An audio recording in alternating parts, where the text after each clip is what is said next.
Bueno, en nuestra oportunidad tenemos a Catherine López Aguilar. Ella es ingeniera en biotecnología de la Universidad de las Fuerzas Armadas, la ESPE, de Ecuador.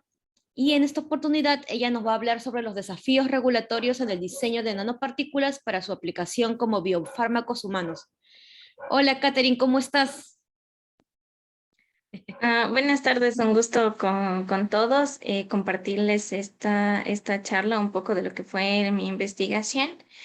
De hecho, bueno, esta investigación en los aspectos regulatorios fue parte de otro proyecto más grande que tenía como objetivo, bueno, tiene como objetivo realizar la encapsulación de de una biomolécula. Entonces, lo planteamos para ver cuáles eran los desafíos que había a nivel regulatorio y cómo nosotros teníamos que llevar a cabo las pruebas preclínicas y clínicas posteriormente. Eh, Comenzando con una introducción, ya, comenzamos con la introducción. La nanotecnología y ha sido un concepto muy fundamental y que se ha desarrollado en las últimas décadas con mayor fuerza. ¿Por qué? Porque las propiedades que tienen los nanomateriales son muy versátiles. Sus propiedades físico-químicas han permitido que sean aplicables en distintos ámbitos, en este caso nuestro de la medicina y la farmacología. Pueden ser utilizados como vehículos de transporte de fármacos o de biofármacos, agentes de imagen y agentes quimioterapéuticos e incluso como vacunas. Para que un fármaco sea considerado como nanofármaco, tiene que tener un tamaño desde 1 nanómetro a 100 nanómetros, tal como lo establece la FDA. Un dato interesante es que el primer nanofármaco aprobado fue la desoxirribosina liposomal, aprobada en 1995. Dentro de la nanotecnología y la medicina, el concepto más interesante son las nanopartículas. Estas pueden estar sintetizadas a partir de materiales orgánicos e inorgánicos, orgánicos como las proteínas y los lípidos, e inorgánicos como los metales. Sus propiedades, tanto como la forma, el tamaño, la carga superficial y el estado de agregación y aglomeración, les ha permitido ser aplicables como inmunosensores, vacunas, agentes formadores de imágenes y especialmente en la entrega de fármacos. Incluso hay algunos fármacos diseñados que pueden entregar dentro del núcleo de una célula. Estas mismas propiedades físico-químicas que les hacen interesantes a las nanomedicinas pueden influir en la eficacia, la farmacología y la farmacocinética, y en especial en la toxicidad. Por ejemplo, mientras más se reduce el tamaño, aumenta la toxicidad. Y en el caso de la carga superficial, cuando tiene una carga superficial positiva, aumenta la internalización dentro de la célula y puede dañar la integridad de la membrana de la célula. Y cuando tiene una carga negativa, disminuye la ozonización. En la parte derecha podemos observar cómo se relacionan algunas respuestas inmunológicas con distintas propiedades físico-químicas. El conocimiento de las características físico-químicas de las nanopartículas es fundamental para realizar nuevas formulaciones. Tienen que conocerse cada una de las propiedades que tenemos en el gráfico de la derecha, y para esto por lo general se utilizan varias técnicas. Las más utilizadas son la dispersión dinámica de la luz, abreviada como DLS, y la microscopía electrónica. Dentro del desarrollo biofarmacéutico y farmacéutico también es necesario que se planifique el proceso de manufactura. En el caso de las nanopartículas no puede ser aplicable el mismo proceso que se utiliza en los laboratorios, porque si se lo aplica a nivel industrial, el costo es muy elevado. Existen dos enfoques, uno de arriba hacia abajo y de abajo hacia arriba, siendo el más utilizado para el ámbito farmacéutico de arriba hacia abajo. Para la caracterización preclínica se necesita realizar la perfilación de la farmacocinética, los ámbitos toxicológicos y la inmunotoxicología basada en una curva dosis-respuesta, para lo cual se utiliza en su mayoría modelos in vivo. Pero durante los últimos años, las agencias reguladoras sí están aceptando modelos in vitro como parte de su campaña de reducción de animales de laboratorio. En la parte preclínica hay que destacar que no es lo mismo que una prueba de concepto. Se tiene que realizar 3 tipos de estudio: farmacocinética, toxicología e inmunotoxicología. Cuando se pone en contacto las nanopartículas con el sistema inmune, tiene que verificarse en primera instancia cuál es la interacción que tiene con las proteínas de la sangre y el sistema de complemento. Luego se verifica cuál es la interacción que tiene con las células del sistema inmunológico y si tal vez habrá una opsonización y una fagocitosis. De esta forma se puede verificar cuáles son las consecuencias, como por ejemplo activación proinflamatoria, muerte celular, verificando la inmunotoxicidad.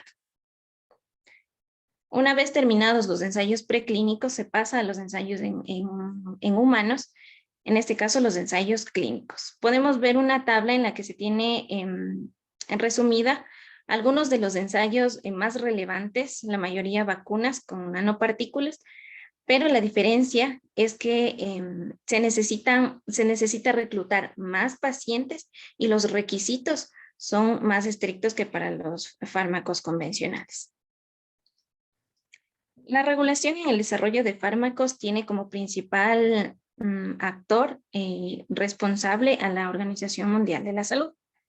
La Organización Mundial de la Salud lo que hace es verificar e instar a las agencias reguladoras como la FDA en los Estados Unidos, la EMA en la Unión Europea y la MHLW en Japón, por mencionar las más importantes en el ámbito de la nanomedicina, para que cumplan que se pueda verificar que las farmacéuticas y los desarrolladores e investigadores cumplan las guías ICH, las guías de la Conferencia Internacional de Armonización.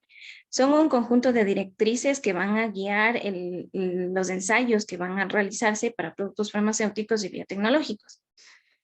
Se tiene que verificar principalmente tres requerimientos: la seguridad, la calidad y la eficacia.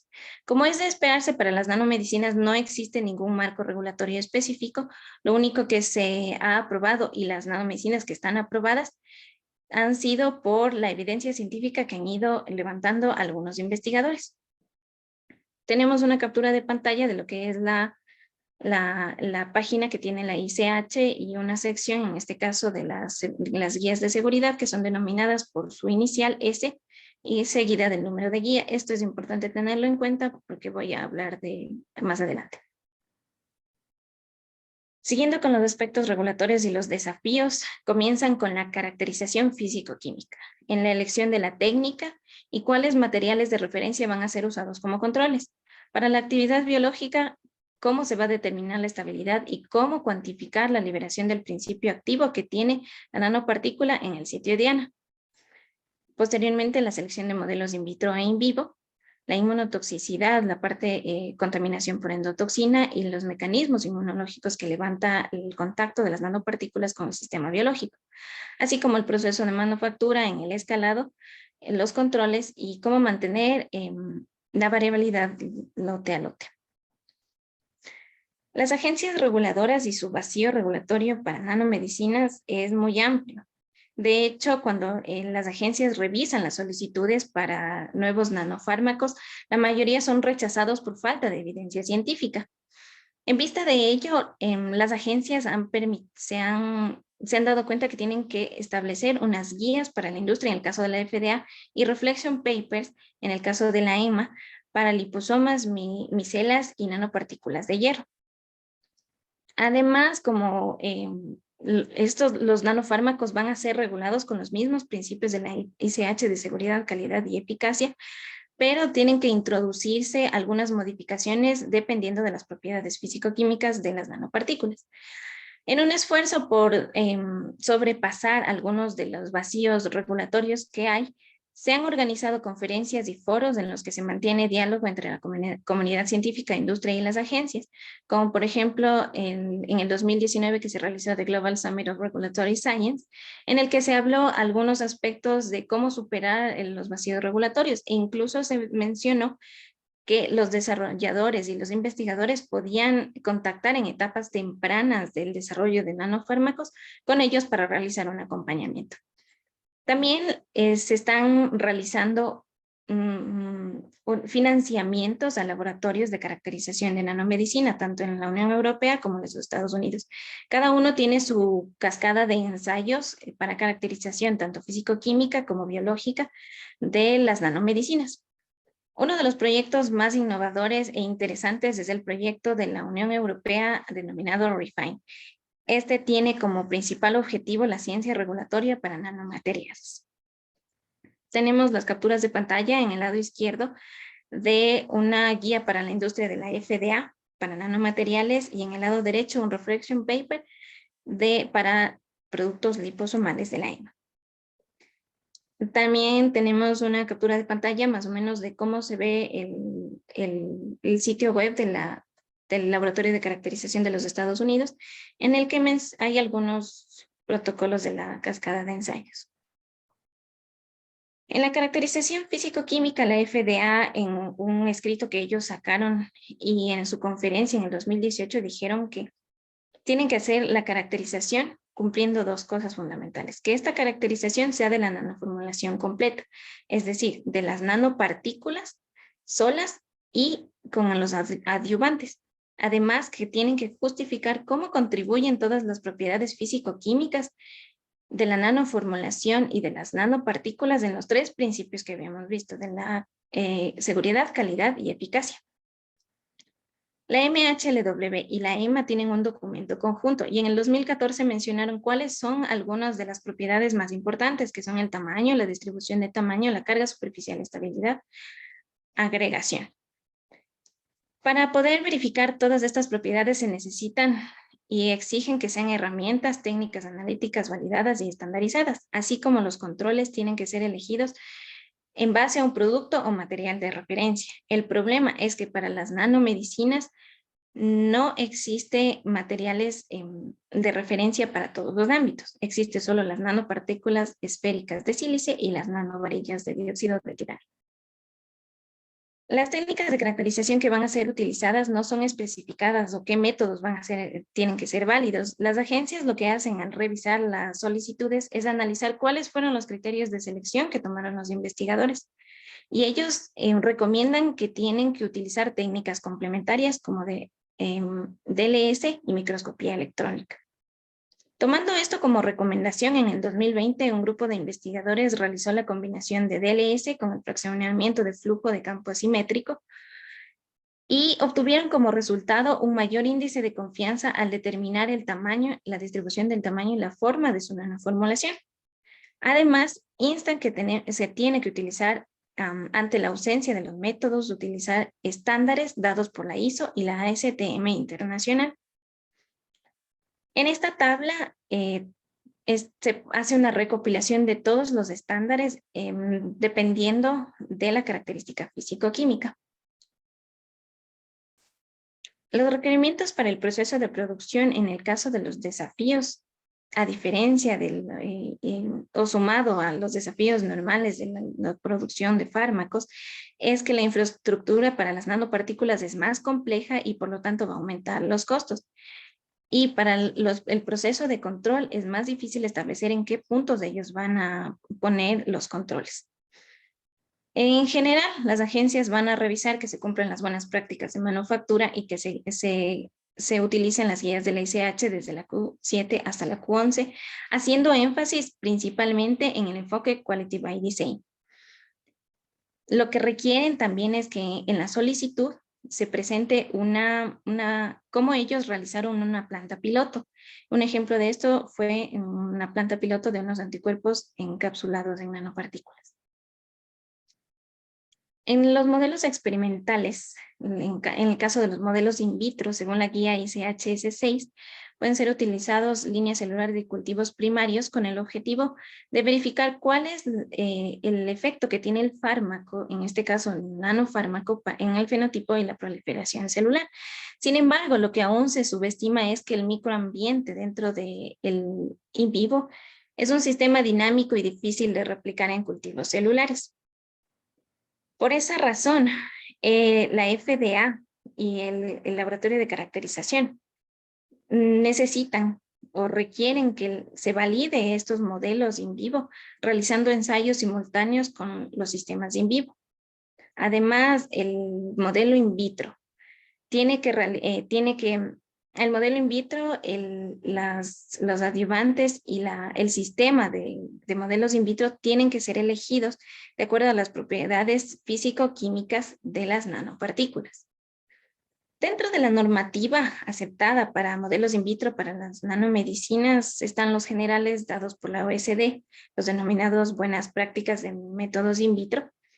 Y si se necesita algo más específico, un documento también proporcionado por la OSD es el documento Enfoque in vitro integrado para el destino intestinal de los nanomateriales ingeridos por vía oral.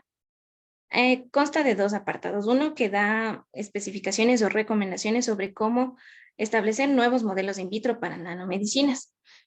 Y el otro en el que da especificaciones o recomendaciones sobre cómo elegir el modelo in vitro, pero tomando en cuenta que es específico para intestino.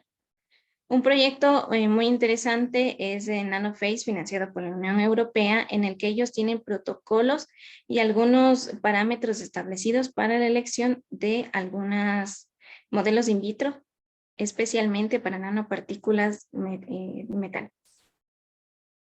En los modelos in vivo no dejan de ser el estándar de oro, los más importantes a la hora de determinar la seguridad de los fármacos y también de los nanofármacos. Sin embargo, a pesar de la importancia de la elección de los modelos in vitro, no existe un marco regulatorio específico que guíe la elección de los mismos. Lo que hacen los organismos reguladores es verificar que se hayan cumplido las buenas prácticas de laboratorio, las normas de la SH y en especial las leyes de bienestar animal que son específicas para cada región. La MHLW en el 2016 mencionó que para nanoformulaciones y para elegir el modelo in vivo para una nanoformulación, primero tiene que verificarse su composición, las propiedades del principio activo que está llevando el nanofármaco y la interacción que va a tener el nanofármaco con los componentes celulares y el comportamiento que van a tener las nanopartículas dentro del sistema biológico. Y si el fármaco está funcionalizado, en el caso de que estuviera con una proteína o un anticuerpo, tienen que ser verificadas las diferencias de expresión en los distintos modelos animales. La elección de los modelos animales también se debe realizar en base a las pruebas toxicológicas realizadas inicialmente. Se sabe que tiene que elegirse 2 especies, una roedora y una no roedora. Las más utilizadas dentro del ámbito farmacéutico son los ratones, las ratas y los ratones. Sin embargo, por ejemplo, para una prueba como potencial pirogénico, los roedores no son concluyentes. ¿Por qué? Porque son demasiado resistentes a la endotoxina. Por su parte, el modelo porcino es un puede predecir inducción a carpa en el caso de las nanomedicinas. Sin embargo, el estándar de oro de la toxicología general, específicamente en nanomedicinas, son los primates no humanos, pero tienen problemas éticos y su costo de mantenimiento es más alto. Los requerimientos farmacocinéticos para las nanopartículas son difíciles de establecer porque existen pocos estudios informados en la literatura científica, además de su ausencia de guías. La alternativa que se da es utilizar la guía SHS6, la S3B, la M3 y los reflection papers tanto de la MHLW como de la EMA. En general, se utilizan los mismos parámetros para los fármacos convencionales, tomando en cuenta que existen variables críticas para moléculas pequeñas como las nanopartículas, que es el aclaramiento intrínseco y el volumen de distribución asociado a la fracción no unidad del fármaco. Las técnicas para realizar el análisis farmacocinético se necesita técnicas analíticas. La validación se debe realizar en base a los documentos que tiene cada una de las agencias reguladoras. La EMA y la FDA tienen sus propios documentos y recomiendan que se realice una combinación de al menos 2 técnicas para verificar los resultados. Las técnicas elegidas tienen que tener la capacidad de analizar las 5 fracciones de una nanomedicina. Fármaco encapsulado, el no encapsulado, el total, el unido y el no unido. No existe una técnica estandarizada o establecida que sea capaz de dar los datos de todas las 5 fracciones. Es por esa razón que en el 2020 la FDA, a través de su laboratorio de caracterización, estableció un protocolo y una nueva técnica denominada de Stable Isotope Tracer Ultrafiltration Assay, en el que era capaz y era muy sensible para detectar las 5 fracciones necesarias requeridas para la aprobación de las agencias reguladoras. La nanotoxicología en nanomedicinas es revisada y verificada igual que los productos químicos complejos convencionales, aunque las mismas agencias reguladoras reconocen que no debería ser así porque las propiedades físico-químicas son más complejas. En un intento por armonizar los procedimientos, se debe utilizar las guías de la ISO, la ASTM y los de los laboratorios de caracterización. En la pantalla podemos ver algunos de esos ensayos normalizados. Los desafíos que existen dentro del ámbito de la inmunotoxicología están relacionados principalmente con la contaminación de endotoxinas, ya que por el aumento de la superficie en las nanopartículas, la endotoxina tiende a contaminar más las nanoformulaciones, provocando entre esas las reacciones proinflamatorias. La detección y la cuantificación de endotoxina en una nanoformulación se ve limitada porque muchas veces las nanopartículas interaccionan con algunos de los componentes de los reactivos de los ensayos. Por ejemplo, las nanopartículas metálicas aniónicas se quelan con el magnesio del ensayo LAL, que es para detección de endotoxinas. Durante la despirogenización, que se utiliza calor, UV y filtros, en el caso del UV puede inducir alteraciones en las nanopartículas, sus propiedades, y en el caso de utilización de filtros puede tapar los filtros y evitarse no producir los resultados deseados. La correlación entre los ensayos in vitro e in vivo es otro de los desafíos muy importantes para el ámbito inmunotoxicológico. Por ejemplo, se ensayaron nanopartículas de sílice cargadas de un fármaco, tanto en modelo in vitro como en larvas de pez cebra. En el caso del modelo in vitro no hubo ningún problema, no había indicios de inmunotoxicología, pero en la larva mató a todas las larvas de pez cebra. La inmunología y la hematología implica una amplia gama de pruebas y muchas de las veces los investigadores lo que hacen es pasar por alto el diseño experimental, lo que conduce a errores en la estimación de los resultados. Además, muchos de los mecanismos por los que las nanopartículas levantan inmunotoxicidad son desconocidos. Con el objetivo de llevar a cabo los ensayos inmunotoxicológicos, se utilizan las guías ICH-S6 y S8. Se comienzan con los estudios estándar de toxicidad in vivo a dosis repetidas. Cuando los estudios estándar no son concluyentes, tiene que utilizarse estudios de inmunotoxicidad adicionales. Primero, verificando cuál fue la dosis usada y la severidad de los efectos causados. Estos estudios adicionales son estudios de función inmune en roedores o no roedores, como la respuesta de anticuerpos dependiente de células T y estudios en roedores por 28 días a dosificación diaria. La deficiencia regulatoria fue identificada por algunos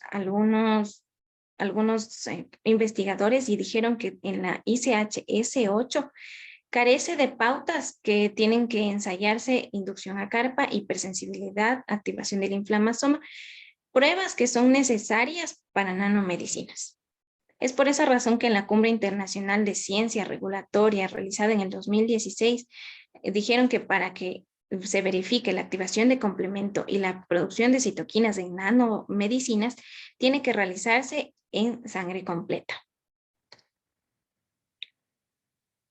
En la tabla podemos observar cómo hay algunos documentos estandarizados para el análisis de pruebas inmunológicas, así como los niveles que están establecidos para endotoxinas. Y una cosa muy interesante es que en el caso de nanomedicinas para la detección de lipopolisacáridos en el ensayo LAL, tiene que ser siempre confirmado con otro test de activación de monocitos o el test de pirógenos de conejos, pero nunca puede solo utilizarse el test de pirógenos de conejos, sino que tienen que ser dos técnicas combinadas. Para los desafíos y los aspectos regulatorios en ensayos clínicos, es muy difícil para los fármacos convencionales realizar la extrapolación de datos animales a humanos, con mucha más razón en nanoformulaciones. Además, es difícil también establecer la dosis inicial y cuál es el diseño del ensayo que se va a utilizar. Por su experiencia, algunos investigadores lo que han hecho es aumentar el número de controles y por lo tanto debe aumentar el número de personas que están incluidas en el ensayo clínico. En general, se tiene que seguir las guías de la ICH E6 y E8. Como conclusiones, durante el proceso de investigación se detectó que existen desafíos en cada etapa del desarrollo de las nanomedicinas, especialmente en la caracterización físico-química e inmunológica y el escalado industrial. Las agencias reguladoras también mencionan que ellos no han hecho ningún cambio en su proceso de aprobación de fármacos convencionales a nanomedicinas. ¿Por qué? Porque es lo suficientemente robusto. Pero como hemos visto y debido al porcentaje de nanomedicinas que fallan en ser aprobadas, se necesita realizar una revisión del proceso de aprobación. Como recomendaciones para la industria que dan las agencias reguladoras, en especial la FDA, es que instan a comunicarse temprano con ellos y discutir algunas de las características esenciales de la formulación para que pueda llegar a término la investigación. Además, mencionan que tienen que seguir especialmente los principios de calidad, el 6, el 9 y el 10. Y discutir algunos métodos desafiantes al principio del desarrollo, de modo que los estudios no clínicos y clínicos que sean fundamentales se caractericen adecuadamente y sean relevantes para una estrategia de control final. Finalmente, me gustaría invitarles a que puedan revisar un artículo científico, un artículo de revisión que se presentó en una revista indexada, en el que hace una recopilación un poco más amplia